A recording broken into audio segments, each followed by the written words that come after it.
Hi viewers, welcome to FBTV.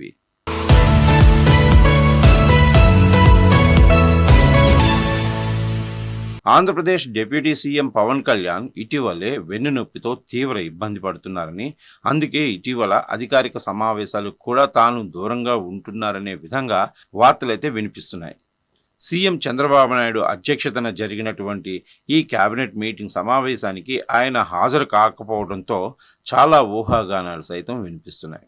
Pawan కళ్యాణ్కు జ్వరం, వెన్నునొప్పి వచ్చిందని అధికారికంగా ప్రకటించిన చంద్రబాబు స్వయంగా ఫోన్ చేసినా కూడా పవన్ కళ్యాణ్ మాట్లాడలేదని ఏపీ రాజకీయాల్లో గుసగుసలు వినిపిస్తున్నాయి.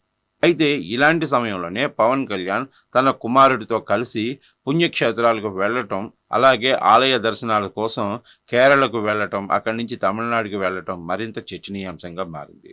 అయితే పవన్ కళ్యాణ్ చురుగ్గా కొచ్చి ఎయిర్పోర్ట్లో నడుస్తున్న వీడియోలు బయటికి రావడంతో అందరూ ఆశ్చర్యం వ్యక్తం చేశారు. ఇక్కడే పలు రకాల అనుమానాలకు కూడా దారితీసినట్లు కనిపిస్తుంది అని పేర్కొంటున్నారు.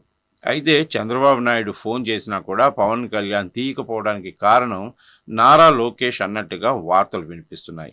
నారా లోకేష్ని ప్రోత్సహిస్తున్న తీరుపైన పవన్ కళ్యాణ్ చాలా అసంతృప్తితో ఉన్నారని ప్రచారం వినిపిస్తుంది. అలాగే మంత్రుల పనితీరుకు సైతం ర్యాంకు ఇవ్వటంలో కూడా పవన్ కళ్యాణ్ని తక్కువ చేసి చూపించడం అటు జనసేన కార్యకర్తలకు కూడా నచ్చటం లేదట.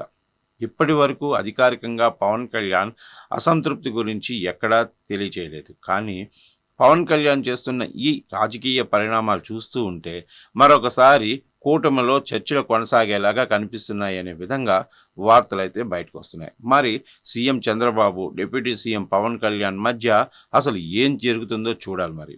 మరి పవన్ కళ్యాణ్ త్వరలోనే ఏదైనా మాట్లాడతారేమో చూడాలి. Thanks for watching.